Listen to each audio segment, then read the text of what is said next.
Hello students, I welcome you all on study फंडा YouTube channel. आज के इस लेक्चर में हम देखने वाले हैं दिसंबर के 4th वीक के important current affair.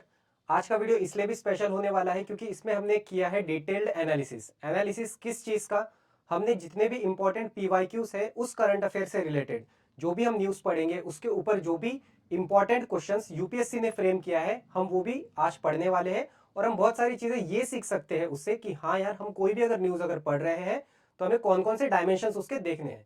So the first news we have is INS Imphal, जो कि हाल ही में इंडियन नेवी ने कमीशन किया है और ये बनाई गई है प्रोजेक्ट 15B के अंडर। प्रोजेक्ट 15B के अंडर ये है हमारी तीसरी लार्जेस्ट वॉरशिप है जो कि किस क्लास को बिलोंग करेगी? ये बिलोंग करेंगी विशाखापट्टनम क्लास की और ये एक डिस्ट्रॉयर है। और इस प्रोजेक्ट 15B में हमारे पास टोटल 4 शिप बनने वाली थी और इसका जो कॉन्ट्रैक्ट था बनाने का वो किसे हमने दिया है? इसका कॉन्ट्रैक्ट जो हमने दिया है वो हमने दिया है Mazagon dock ship builders limited को। ठीक है, तो उसमें की तीसरी शिप है। सो पहली शिप इसमें बनती है हमारी, क्योंकि विशाखापट्टनम क्लास की है तो पहला नाम उसी का पड़ता है, that is first is Visakhapatnam.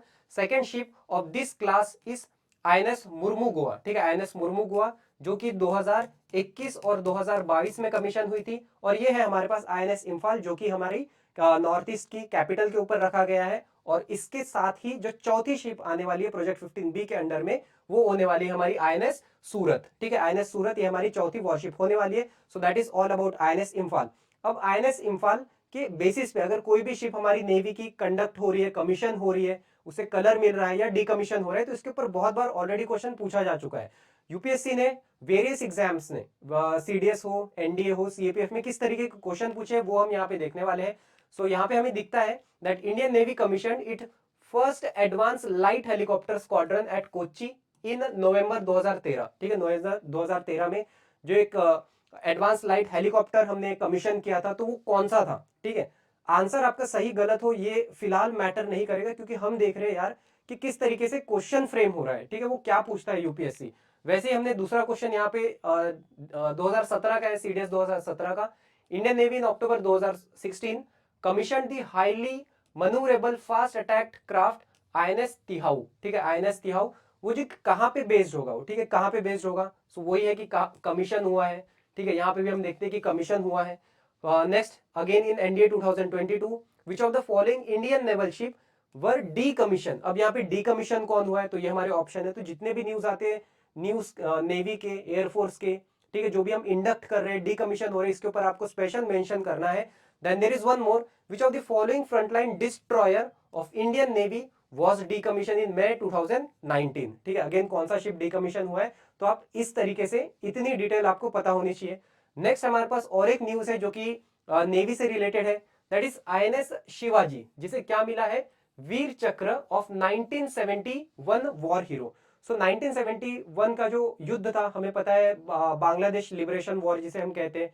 ठीक है, तो उसमें एक हमारे वाइस एडमिरल थे जिसे वीर चक्र मिला था। ठीक है, जिसे वीर चक्र मिला था और वो जो वीर चक्र है वो वापस आईएनएस शिवाजी को मिल चुका है। ठीक है, वापस आईएनएस शिवाजी को सौंप दिया गया है। ठीक है, तो उसके बारे में थोड़ी हम डिटेल्स देखेंगे। Firstly what is INS Shivaji? INS Shivaji है क्या? ठीक है, सो ये एक नेवल स्टेशन है जिसका नाम आईएनएस शिवाजी है। और उस समय 1971 के टाइम पे वहां पे जो वाइस एडमिरल थे बिनोय राय चौधरी, उन्हें उनकी सर्विस के लिए वीर चक्र अवार्ड दिया था जो कि one of the highest award माना जाता है ड्यूरिंग वॉर टाइम। ठीक है, वॉर टाइम में एक हाईएस्ट गैलेंट्री अवार्ड है। सो वीर चक्र is an award given for military bravery during war time. This award is given for bravery and courage shown by military person on land, air or sea during the war. Talking about Binay Roy Chaudhary, he is the only technical officer of Navy to be honored with this award. ठीक है, then the bravery of Vice Admiral Chaudhary was seen during the Indo-Pak War of 1971। ठीक है, 1971 जिसमें basically participate किसने किया था? हमारी INS Vikrant ने। ठीक है, आईएनएस विक्रांत ने पार्टिसिपेट किया था। तो आपको इतना याद रखना है कि रिसेंटली जो वीर चक्र 1970 वॉर के टाइम पे हमारे वाइस एडमिरल विनय राय चौधरी को मिला था, वो वापस किसे सौंप दिया गया है? वो सौंप दिया गया है आईएनएस शिवाजी को। Next news we have is South Africa Dean Elgar. ठीक है, साउथ अफ्रीका डीन एल्गर जो कि आप यहाँ देख सकते हो, जो कि कौन है? क्रिकेटर है, इंटरनेशनल क्रिकेटर है।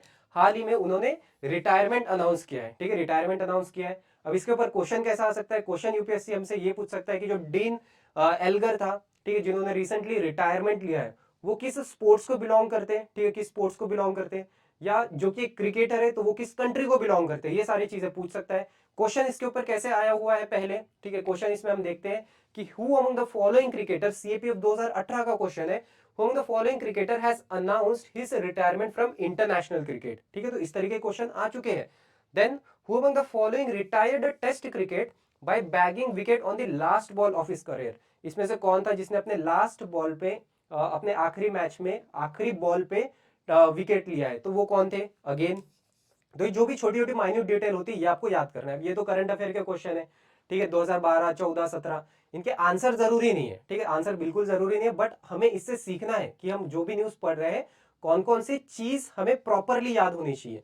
So that is in the news. Next we have the very important news here is good governance day. Good governance day 25 दिसंबर, आप मेरी क्रिसमस के तौर पे इसे याद कर सकते हो, ठीक है। सिर्फ उस दिन क्रिसमस ही नहीं होता है, साथ ही साथ अगर हम नेशनल पॉलिटिक्स की बात करें, ठीक है, पॉलिटिकल गवर्नेंस की बात करें, तो उस दिन हम गुड गवर्नेंस डे भी सेलिब्रेट करते हैं 25 दिसंबर। रीजन बीइंग, यहाँ पे हमें दिखते हैं हमारे former prime minister of India, ठीक है, उनका उस दिन बर्थ एनिवर्सरी होती है, तो उसे ही रिमार्क करने के लिए हमने 2014 से गुड गवर्नेंस डे स्टार्ट किया था, ठीक है, गुड गवर्नेंस डे सेलिब्रेट करना स्टार्ट किया था, ठीक है। कब से, 2014 से और 3 साल पहले, आज से 3 साल पहले मतलब 2021 से हमने गुड गवर्नेंस वीक सेलिब्रेट करना भी स्टार्ट किया है। गुड गवर्नेंस वीक मतलब 25 दिसंबर से एक हफ्ता जो रहेगा, 25 दिसंबर से एक हफ्ते पहले तक, मतलब कि अगर ये 25 है तो हम कह सकते हैं 19 टू 25 जो वो एक वीक रहेगा उसे हम एज गुड गवर्नेंस वीक भी सेलिब्रेट करेंगे, ठीक है, गुड गवर्नेंस वीक भी सेलिब्रेट करेंगे। और हमने कब से स्टार्ट किया है, आज से 3 साल पहले, मतलब 2021 से। So talking about Atal Bihari Vajpayee ji, जो कि हमारे प्राइम मिनिस्टर रह चुके हैं 3 बार, ठीक है, 3 बार प्राइम मिनिस्टर रह चुके हैं, ठीक है। So he became the prime minister first time in 1996 में बने थे 13 दिन के लिए, सेकेंड टाइम वो बने हैं देन 13 मंथ के लिए, ठीक है, पहले 13 दिन के लिए, फिर 13 मंथ के लिए 1998 से 1999 तक, एंड फाइनली उन्होंने 99 से लेकर 2004 तक full term prime ministership serve की है। So that is all about good governance day. Next we have Veer Bal Diwas, ठीक है, हमारे पास वीर बाल दिवस है, जो कि क्यों सेलिब्रेट किया जाता है और कब से सेलिब्रेट किया जाता है। तो सबसे पहले हमारे प्राइम मिनिस्टर नरेंद्र मोदी ने पिछले साल जनवरी 2022 में अनाउंस किया था कि हम हर साल जो हमारे 10th सिख गुरु है गुरु गोविंद सिंह जी, उनके जो 4 साहिबजादे थे उसमें से जो सबसे 2 उनके बेटे थे, ठीक है, कौन कौन, सबसे 2 बेटे हैं हमारे बाबा जोरावर सिंह जी और बाबा फतेह सिंह जी, इनका मार्टरडम, ठीक है, उसे रिमार्क करने के लिए हम वीर बाल दिवस सेलिब्रेट करते हैं, ठीक है, वीर बाल दिवस हम उस दिन को याद करते हैं 26 दिसंबर, ठीक है, 26 दिसंबर। 25 दिसंबर गुड गवर्नेंस डे, उसी के अगले दिन वीर बाल दिवस, ठीक है, वीर बाल दिवस।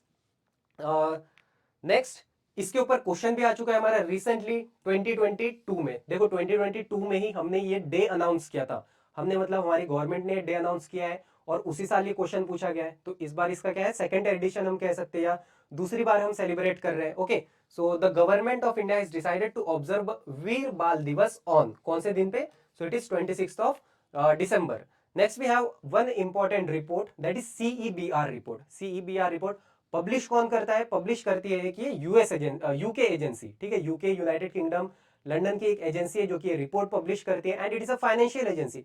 अब इस रिपोर्ट का क्या कहना है, ठीक है, इस रिपोर्ट का ये कहना है India to become the world's top economic power by the century end, 2021वीं सेंचुरी के एंड तक इंडिया जो है वो वर्ल्ड का मोस्ट पावरफुल इकोनॉमिक कंट्री बनने वाला है इन टर्म्स ऑफ जीडीपी। अभी फिलहाल जो हम बात करते हैं कि सबसे हाईएस्ट जीडीपी जो है वो यूएस की है, सेकंड नंबर पे चाइना है, तो इंडिया जो है इस सेंचुरी के एंड तक इन दोनों कंट्री को ओवरटेक करने वाला है, ओवरटेक करने वाला है। कि किसकी रिपोर्ट के accordingly, CEBR, where CEBR it stands for centre for economic and business research, ठीक है, उसका फुल फॉर्म ये होता है।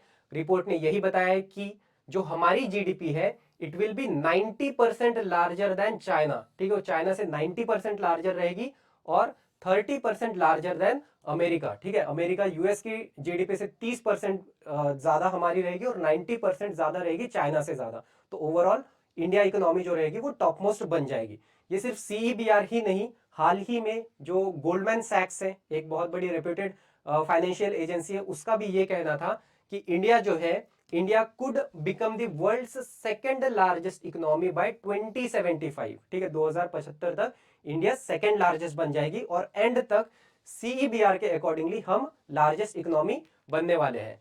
Next we have another important news. हमें पता है कि दिन ब दिन लिथियम की इंपॉर्टेंस कितनी है, हम ईवी के ऊपर शिफ्ट होते जा रहे हैं, ठीक है।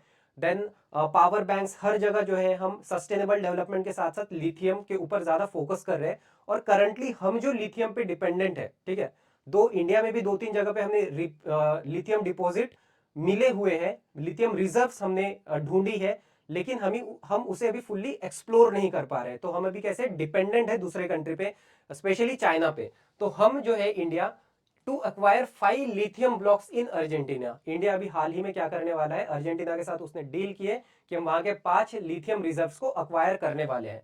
लिथियम के बारे में अगर कुछ बात करें, जैसे मैंने आपको बताया कि अभी हम फिलहाल चाइना के ऊपर डिपेंडेंट है और इस साल हमने 2023 में हमने ऑलमोस्ट $3 बिलियन, जो कि होता है रफली 25,000 करोड़, इतने का हमने लिथियम का इंपोर्ट किया है चाइना से, ठीक है। लिथियम का कुछ अगर हम वर्ल्ड की टॉप लिथियम रिजर्व्स अगर बात करें तो वो होता है बोलीविया, अर्जेंटीना, चिले, ठीक है। ये तीनों क्या है, ये तीनों साउथ अमेरिकन कंट्रीज है, ठीक है, साउथ अमेरिकन कंट्रीज है।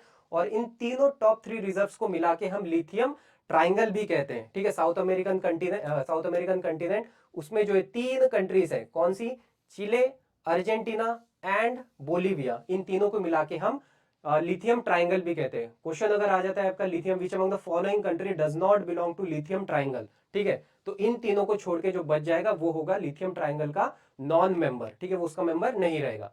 Another news we have is BBC sports personality of the year 2023, जो कि किसको उन्होंने डेडिकेट किया है, मैरी ईयर्स को, ठीक है। मैरी ईयर्स जो कि एक कौन है, सॉकर प्लेयर है या फुटबॉलर है, ठीक है, एक फुटबॉलर है।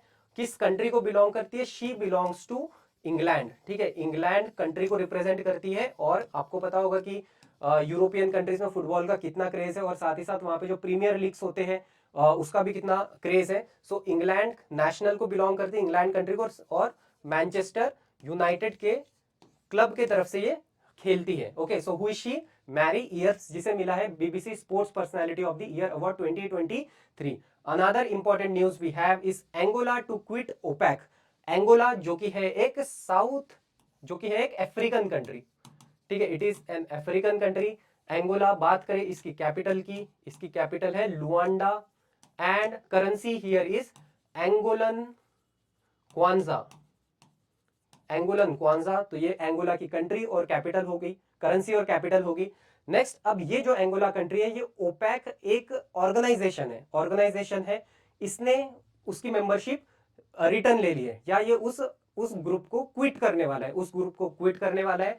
सो एंगोला विच ज्वाइंड ओपेक इन 2007 में इसने ज्वाइन किया था, जो कि एक ऑयल रिच कंट्री है। हर दिन ये 1.1 मिलियन बैरल ऑयल एक्सट्रैक्ट करते हैं, ठीक है। और इसकी मेंबरशिप कब से खत्म होने वाली है, न्यू ईयर से, 1 जनवरी 2024 से खत्म होने वाली है। टॉकिंग अबाउट ओपेक, अब ओपेक जो इंस्टीट्यूट है ये हमारे लिए इंपॉर्टेंट है, ठीक है। जो भी आपके ऐसे ऑर्गेनाइजेशन न्यूज में आते हैं, हमें उसको थोड़ा सा डिटेल पता होनी चाहिए, कुछ नहीं तो एटलीस्ट यार उसका फुल फॉर्म क्या है, देन फुल फॉर्म के साथ ही साथ उसका हेडक्वार्टर क्या है, दो चीज भी अगर हमें पता चले तो इनफ है। Okay, so we will see here OPEC which stands for organization of the petroleum exporting country, ठीक है, organization of the petroleum exporting country, जो कि फाउंड हुआ था, विच वॉज फाउंडेड इन 1960 में फाउंड हुआ था in the capital of Iraq, that is Baghdad, ठीक है, बगदाद में हुआ था। और इसका हेडक्वार्टर कहाँ है, headquarter kindly note it down that the headquarter is in the country of Austria in the city Vienna, ठीक है, हेडक्वार्टर है इसका ऑस्ट्रिया के वियना कैपिटल में, राइट। टॉकिंग अबाउट कि इसके कंट्रीज, इस ऑर्गेनाइजेशन के मेंबर कौन कौन है, तो इस ऑर्गेनाइजेशन के मेंबर है Iran, Kuwait, Qatar, UAE, Saudi, Angola, Gabon, Nigeria, Ecuador, Venezuela, Algeria, Libya and Iraq, ये सारे उसके मेंबर हो गए। और इसमें से जो एंगोला था, ये उसकी मेंबरशिप अभी कैंसिल होने वाली है, इसने उसे क्विट कर दिया है, ठीक है। तो आप अगर अभी गिनोगे तो करंटली या 1 जनवरी 2024 से इसमें 12 मेंबर होने वाले हैं, ठीक है, 12 मेंबर होने वाले हैं, क्योंकि इसने इसे क्विट कर दिया है। अब 1960 में जब ये फॉर्म हुआ था तो इसमें 5 इसके फाउंडिंग मेंबर थे, ठीक है, just note it down who all are the 5 founding member of this organization, that is OPEC, ठीक है। इसके फाउंडिंग मेंबर कौन कौन से थे, इसके फाउंडिंग मेंबर है हमारे सऊदी, देन ईरान, ईरान के साथ ही साथ next country Iraq, fourth it is Venezuela and fifth it is Kuwait. ये 5 इसके फाउंडिंग मेंबर थे। धीरे धीरे 1960 के बाद कई कंट्रीज इसमें जुड़ते गए और बहुत सी कंट्रीज ने इसे टाइम टू टाइम विड्रॉ भी किया है। ठीक है, इसके ऊपर देखो अब ये ऑर्गेनाइजेशन हमारे पास आ जाता है और जब भी कोई ऑर्गेनाइजेशन न्यूज में होते है तो उसके ऊपर बहुत सारे क्वेश्चंस बनते हैं। ओपेक के ऊपर कैसे कैसे क्वेश्चन आए, which among the following is not a founder member of OPEC. Founder member कौन था, हमने देखा है that it is Saudi Arabia, Kuwait, Venezuela, Iran and Iraq. इसको छोड़ के जो बच जाता है वो उसका फाउंडिंग मेंबर नहीं था। There is one more question, which among the following is not a member of organization. अब इस ऑर्गेनाइजेशन का ही मेंबर नहीं है, कौन है इसमें से, ठीक है, आप देख सकते हो। Next, other than Venezuela, which one of the following South American is member of OPEC? OPEC Venezuela के अलावा कौन सा साउथ अमेरिकन कंट्री भी ओपेक का मेंबर है? ठीक है, तो इस तरीके से बहुत सारे इसके ऊपर क्वेश्चन आए हैं। तो जो भी ऐसे डिटेल्ड एनालिसिस है, इसे रिसर्च करने में बहुत मेहनत लगती है। ट्राई करो कि वीडियो को आप अपने दोस्तों के साथ शेयर करो, साथ ही साथ जो भी इंपॉर्टेंट डिटेल्स आती है नोट करो। ठीक है, आप ये प्रेडिक्ट नहीं कर सकते हो कि कौन सा क्वेश्चन कहां से आ सकता है। ठीक है, उसके लिए हम है रिसर्च करने के लिए, तो इसका बेनिफिट लो आप। ठीक है, प्लीज वीडियो को प्रॉपरली थॉरोली अंडरस्टैंड करो। ठीक है, यूपीएससी इज नॉट अबाउट कि कितना पढ़ना है, ये उसके बारे में भी होता है कि यार कितना लिमिटेड पढ़ना है और कितनी चीज आपको स्किप करनी है। ठीक है, तो जो भी पढ़ोगे प्लीज इंपॉर्टेंट चीजों के ऊपर आपको ध्यान देना है। Another news important here is Iran navy adds cruise missile Talaieh and Nasir. ठीक है, ईरान की है ये 2 मिसाइल्स। ठीक है, ईरान की जो नेवी है वो 2 मिसाइल इंडक्ट करने वाली है, one is Talaieh and second is Nasir. Paper में आ सकता है तलाहे और नासिर वेर इन न्यूज, वो क्रूज मिसाइल है या बैलिस्टिक मिसाइल है। और क्वेश्चन ये हो सकता है कि तलाहे और नासिर ये किस कंट्री की मिसाइल है। ठीक है, तो किस कंट्री की मिसाइल है, ईरान की मिसाइल है। ठीक है, अब हम देखेंगे कि इसकी रेंज कितनी है। ठीक है, इसकी रेंज कितनी है, तो तलाहे जो है द फर्स्ट वन, इसकी रेंज है 1000 किलोमीटर, 1000 किलोमीटर। और जो सेकंड है इसकी रेंज है 100 किलोमीटर। इसकी रेंज कितनी है, 100 किलोमीटर। दोनों को कहा जाता है कि दोनों बहुत ही एडवांस्ड है और फुल्ली स्मार्ट है। फुल्ली स्मार्ट मतलब क्रूज मिसाइल जो होती है वो क्या करेगी, अब ये जो मिसाइल है अगर लॉन्च कर दी हमने तो लॉन्च करने के बाद भी हम इसका टारगेट एडजस्ट कर सकते हैं या टारगेट हम मैनिपुलेट कर सकते हैं या चेंज कर सकते हैं। ठीक है, hence it is said that it is fully smart. ठीक है, फुल्ली स्मार्ट मिसाइल है। Next news we have world oldest known fort. ठीक है, दुनिया का सबसे जो पुराना अभी तक का डिस्कवर किया गया फोर्ट है वो कौन सा है, अमन्या फोर्ट। ठीक है, अमन्या फोर्ट जो कि कहां पे है, वेस्टर्न साइबेरिया में। ठीक है, वेस्टर्न साइबेरिया में हमें मिला है क्योंकि अब हम कह रहे हैं इसे वर्ल्ड का ओल्डेस्ट फोर्ट है, जो कि लगभग रेडियो कार्बन डेटिंग के हिसाब से इसकी जो एज हमने स्टडी ऑफ रॉक की है तो ये आती है ऑलमोस्ट 8000 साल पुरानी। ठीक है, 8000 साल पुरानी रॉक फोर्ट है। ठीक है, इसके बारे में आप डिटेल देख सकते हो कि इसे रिसेंटली अनकवर किया गया है। कहां पे मिला है ये हमें मिला है वेस्टर्न साइबेरिया में। ठीक है, वेस्टर्न साइबेरिया में मिला है। So it features around 20 scattered pit house, depressions divided into 2 section, Amnya 1 and Amnya 2। Location अगर आपको दिखाऊं मैं तो हमें यहाँ पे दिखती है अमन्या, जो कि वर्ल्ड पे इसकी लोकेशन समवेयर इस रीजन में आती है। ठीक है, नेक्स्ट न्यूज वी हैव इस पेंटोई टेगोरी। ठीक है, पेंटोई टेगोरी जो कि क्या है, एक न्यू स्पीशीज ऑफ बैक्टीरिया है। ठीक है, न्यू स्पीशीज ऑफ बैक्टीरिया है जो कि हमारे इंडियन साइंटिस्ट ने इंडियन साइंटिस्ट या एक्सप्लोरर्स ने रिसेंटली डिस्कवर की है। ठीक है, कौन से रिसर्चर थे, कोलकाता की जो विश्व भारती यूनिवर्सिटी है। ठीक है, one of the most prestigious and one of the oldest institute, वहां के जो रिसर्चर्स थे उन्होंने रिसेंटली एक बैक्टीरिया, इस तरीके से दिखता है वो बैक्टीरिया, उसे डिस्कवर किया है और उसे हमने किसके ऊपर नाम दिया है, जो हमारे नोबेल लॉरेट थे रविंद्रनाथ टैगोर जी, एक बहुत ही बड़े पोएट थे।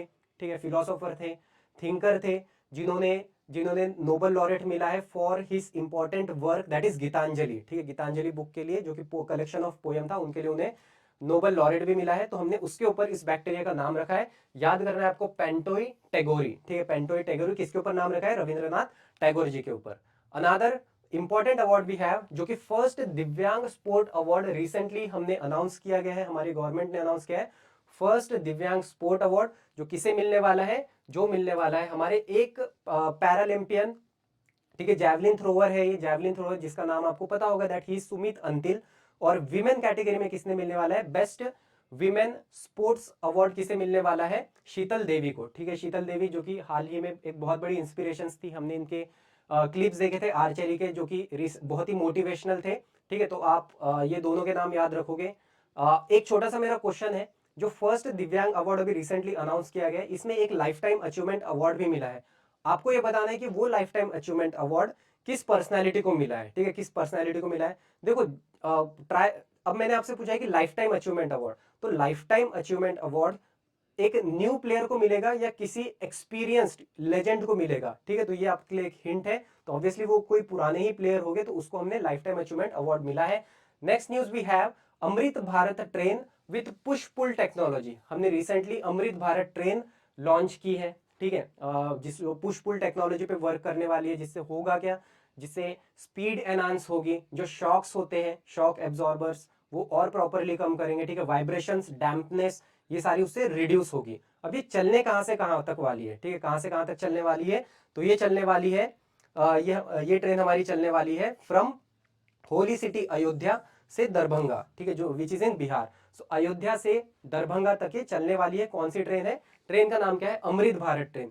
हाल ही में 2-3 ट्रांसपोर्टेशन सिस्टम आप कह लो या ट्रेन सिस्टम कह लो, जो कि न्यूज में थे। First one is RRTS. ठीक है, आरआरटीएस, जिसको हमने नाम दिया रैपिड एक्स, और रैपिड एक्स से हमने उसका नाम चेंज करके किसके ऊपर रखा है, भारत के prime minister, that is NaMo Bharatam train भी हमने उसे कहा है। कुछ साल पहले, आज से 3 साल पहले, एक क्वेश्चन भी आया था यूपीएससी में अबाउट इट, जब फर्स्ट वंदे भारत ट्रेन चली थी, तो उस वंदे भारत ट्रेन का और एक नाम क्या था, जिसे ट्रेन 18 के नाम से भी हमने लॉन्च किया था। तो और एक हमारी एक इंपॉर्टेंट ट्रेन बन जाती है, that is Amrit Bharat train. Amrit Bharat train कहां से कहां चलने वाली है, अयोध्या से चलने की है दरभंगा तक। अयोध्या अभी बहुत ज्यादा न्यूज में है। ठीक है, अयोध्या में एक जो कि आने वाले टाइम में बहुत बड़ा टूरिस्ट स्पॉट बनेगा। ठीक है, टूरिस्ट स्पॉट बनने वाला है। ओके, तो this is the first news. Second, train के साथ ही साथ हम उस जगह को एक्सेसिबल बना रहे किसे, हेलीकॉप्टर सर्विस से। ओके, सो यूपी के सीएम जो है हमारे योगी आदित्यनाथ जी, उन्होंने रिसेंटली स्टार्ट किया है Agra Mathura first intra district helicopter service. मतलब आप आगरा से मथुरा तक का डिस्टेंस हेलीकॉप्टर सर्विस से भी आप तय कर सकते हो। ठीक है, ये भी सर्विस अभी हमें मिलने वाली है। ठीक है, तो इसके बारे में और डिटेल्स हम देखेंगे, जो कि डिस्टेंस कवर करेगा 65 मीटर का।